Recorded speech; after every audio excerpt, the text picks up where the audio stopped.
It's time for the Mirror's Edge review for the PC. This was one of the first Steam games I ever purchased. It was either this or Portal, but I can't remember. What I do remember though is when I first tried to play this on my basic laptop, the frame rate was so bad, even with the graphics at their lowest setting, and it looked something like this. Long story short, I couldn't play it, and other games got in the way for so long that I didn't boot it up again until a couple weeks ago when I started capturing footage for this review. So, was it worth the almost 2 decades long wait? Let's find out. The story follows Faith, an underground parkour courier who gets mixed up in a murder conspiracy. The main gameplay is running around the city's rooftops trying to get from point A to point B, all the while evading the police. This is pretty much the entirety of the game. Most of the levels have Faith on top of the city, but getting to each of her destinations will take her through buildings and even underground. Like I said earlier, she's a parkour expert, which means she'll use her surroundings to assist her in taking the fastest routes possible, such as wall running and fence climbing.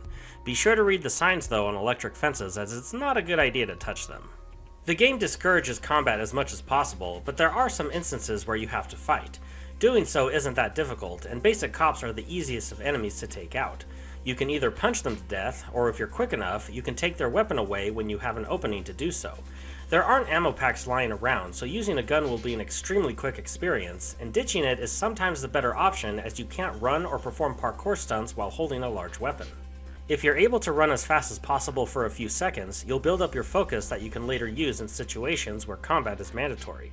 Doing so will slow down time in your favor, and this can save your life if you're up against multiple enemies. The majority of the game is quite linear, as you can't go anywhere you'd like, but figuring out where exactly you're supposed to go can be a bit challenging.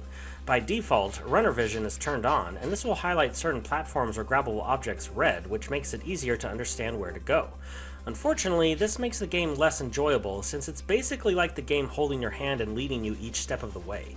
If you turn runner vision off, the game becomes more challenging since you have to figure out everything for yourself, except for accessible doors, which are always highlighted red, but sometimes this can be too challenging for beginners since it can be difficult in figuring out where to go.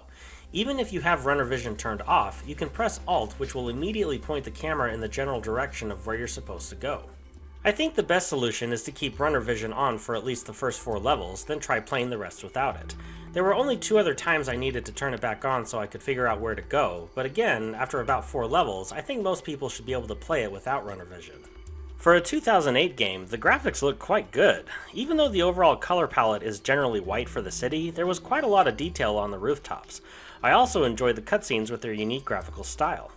The keyboard and mouse controls were fine, although there were instances where Faith wouldn't jump correctly or an area wouldn't let her progress, but the only way to progress was to jump, like here.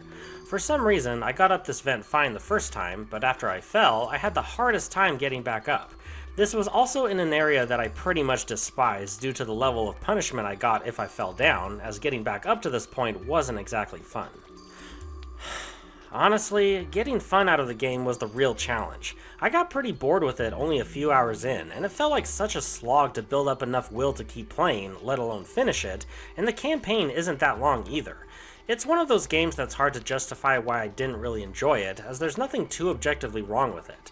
The concept of what the game is was executed fine, the graphics, controls, voice acting, and story were well done, and the music was actually composed by one of my favorite ambient composers, Solar Fields. But I can't help that I felt bored for about 75% of the game. If I had to guess, it's because the levels are pretty much the same thing in terms of overall gameplay. This is one of those quick figure-it-out games where if you die, the game will set you back just a few beats of where you died so you can quickly try again. And honestly, I don't think I like this type. Even though you can try over and over relatively quickly, the game just became frustrating to play in some areas. Also, and this might be nitpicky, but I didn't like that it was in first person. There were a few times I honestly got a little nauseous, which further made me want to quit.